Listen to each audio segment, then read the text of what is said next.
పొద్దున్న నేను పెట్టాను కదా, విన్నారు కదా ఫ్రెండ్స్. అసలు వాడు ఎవరో కూడా తెలియదు, మాకు ముక్కు మొహం కూడా తెలియదు. మా వారికి నాకు అక్కడేనండి గొడవ వచ్చేది. నేనేందంటే ఎవరిని నమ్మొద్దని నేను చెప్తాను. మా హస్బెండ్ ఏంటంటే డబ్బులు పోయినా సంపాదించుకోవచ్చు, మనుషులతో కూడా పని ఉంటుంది అమ్మాయి ఎప్పటికైనా అని అంటాడు. నిజమే, అది కాదని నేను అన్ను. డబ్బే ముఖ్యం కాదు, మనుషులు కూడా ముఖ్యమే. కానీ ఇలాంటి ఎదవలతో కాదు, మంచోళ్ళతోటి అయితే మనకి ఇబ్బంది లేదు. అసలు వీడు ముక్కు మొహం మనకు తెలియదు, ఈడెవడో తెలియదు, ఈడాడో బోకర్ నా కొడుకు వీడు. ఏదో చేయబోదులు కన్నా ఒక 10 రోజులు పరిచయం అవ్వంగానే అన్నా నాకు కొద్దిగా ఇబ్బంది అన్నా, ఇంట్లో ఇబ్బందిగా ఉందన్నా అంటే అంటే సరేనని చెప్పేసి అని 5,000 ఇస్తానన్నాడు. 5,000 అడిగాడంట. అడిగితే అప్పటికి ఈయన అన్నాడంట, అయ్యా నేనైతే వడ్డీకి ఇవ్వను, ఇప్పుడు తీసుకుంటున్నావు కదా ఒకరోజు ఆగి నాకు ఇవ్వయ్యా అని చెప్పేసానంటే, సరేనన్నా అట్నే ఇస్తానన్నా అని చెప్పేసని 4,000 చేతి కలెక్షన్ అయిన డబ్బులు తీసుకున్నాడు. ₹1000 ఫోన్పే చేయించుకున్నాడు. ఇప్పుడు ఏమంటున్నాడు తెలుసా, ఎయ్యే నాకు నీ మొగుడిచ్చింది, 4,000 ఇయ్యలేదు అని అంటున్నాడు. పొద్దున వాయిస్ రికార్డింగ్ విన్నారు కదా మీరు. ఆ వాయిస్ రికార్డింగ్లో అమ్మాయిల వ్యాపారం. అసలు అమ్మాయిల గురించి మాకెందుకు చెప్పాలి, మాకు అనవసరం కదా. నువ్వెవరితో ఏం చేయించుకుంటే మాకెందుకు.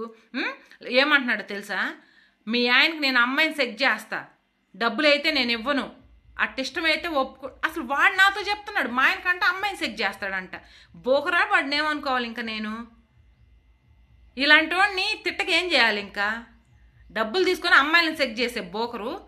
మరి అట్టనే ఓ పని చేయి, వాళ్ళు వీళ్ళు ఎందుకు, వాడి పెళ్ళాన్ని పంపిస్తే అయిపోద్ది కదా.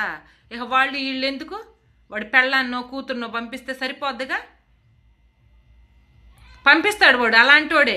వాడి గురించి నేను ఫోటో పెట్టానంటే ఎంతమంది నాకు కామెంట్ పెడతారో చూస్తాను. ఎందుకంటే అసలు వాడి బిహేవియర్ అది నేను ఇంకొల్లు వెళ్తాను. అసలు లాడ్జింగ్ అన్నది కూడా డూపేనండి బాబు, అన్ని డూపే. ఒంగోలులో మీనాక్షి లాడ్జింగ్ అంటాడు ఒక సైడ్ ఏమో కామాక్షి లాడ్జింగ్ అంటాడు. అవి అసలు లేవు, ఆ లాడ్జింగ్ పేర్లే లేవు. అంజీ రోడ్డు దగ్గర అంటాడు, ఈరోజు పోయాం, ఏం లేదాడ, అన్నీ అబద్ధాలే. సరే రేపు ఇంకోళ్ళు కూడా పోదాము, ఇంకోళ్ళు పోయి అప్పుడు చెప్తా వాడి పని. నేను ఆల్రెడీ కూడా ఒంగోలు లాడ్జింగ్లో కనుక్కొని చెప్పేశాను. ఇంకోటి కేసు పెడతానని పోయాను కదా, నేను కేసు పెట్టాను కానీ వెళ్తే మేడం ఏమందంటే, అంటే స్టేషన్లో ఉండేవాళ్ళు ఏమన్నారంటే, అమ్మా తన వాయిస్ రికార్డింగ్ ఉంది ఓకే, ఫోన్ చేస్తే ఎత్తట్లేదు వాడు. నేను మేడం చేత ఫోన్ చేపిస్తే వాడు ఎత్తట్లా. నాకు ఎస్ఐ తెలుసు అట్టా ఎట్టాను అన్నాడు కదా. ఎత్తగా ఎత్తితే నేను మేడం ఫోన్లో రికార్డింగ్ చేయడం మేడం అని నేను అనలేను కదా. ఆమె ఫోన్ నేను చేస్తే ఎత్తి, పొద్దునేంది నాకు సుబ్బారెడ్డి తెలుసు, సీఎం తెలుసు, ఎమ్మెల్యే తెలుసు అని కూసాడు. ఆ మేడం అడిగితే నేను అనలేదు మేడం, సుబ్బారెడ్డి అంటే నాకు తెలిసిన వాళ్ళు ఉన్నారు మేరమెట్లు అన్నాను మేడం, వాళ్ళ పెద్ద పెద్ద పేర్లు నాకెందుకని వాగుతున్నాడు.